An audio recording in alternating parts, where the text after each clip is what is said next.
Ассалаумағалейкум ағайындар. Планшет обычный Mazda 6 автокөлігіне. Өзім автокөлігім, в общем, былай установка істеткен есім мастерлерге. Мына жерге 40 000 теңге. То есть мына жерін аның орнына қойып береді. Өзі заводский настройка анамнан бәрі кетіп қалады да. Оған ақшам қимадым.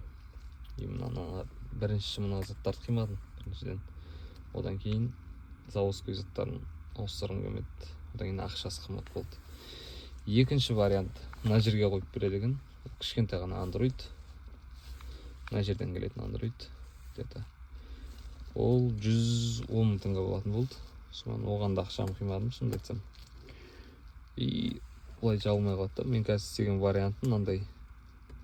Кәдімгі планшет обычный Samsung. Бұлай алуға болады. Шетке қоясыз. Мындай зат бар. Магнит дейді ғой, мынандай телефон қыстырғыш магнит. Осындай затты былай істедім, үшін жаба саласыз, чек еткізіп. Ал Android'ті қайттан қойғыңыз келсе, осылай ашасыз. Ең жаман нәрсесі бұл заттың кондиционер болмаса автокөлікте. Значит, сізге бұны жазда айдаудың қажеті жоқ. Бұлай планшеттеріңіз жарылып кетуі мүмкін. Қайттан қоя саласыз. Тықырламайды, сықырламайды. Қаласаңыз былай жылжытыңыз, қаласаңыз былай жылжытыңыз. Ол тұрады.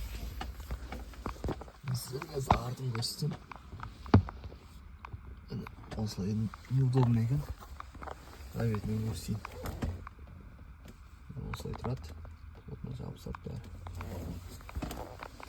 Мына обычный Android Samsung планшет. Былай тартасыз, түседі. Мінекей 10 дюймдық. Мына жерге осылай жабыстырып қоясыздар.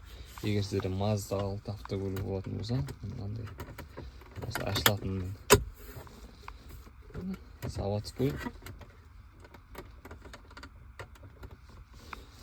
Менде еще ОБД бар.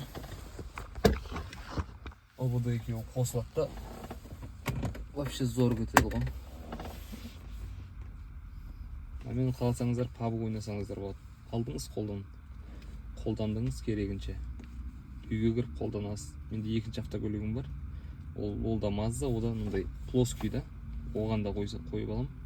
Қойып қойғам, то есть. Осылай аласыздар. Мынаны басасыздар. Жаңағыдай не ғой бұл? LM мен сканер. Ішінде ойын-пойынмен, бәрімен, короче. Қолданасыздар, музыканы қоясыздар, смело жүре бересіздер ғой. Зор вариант. Осылай жүрсеңіздер болады.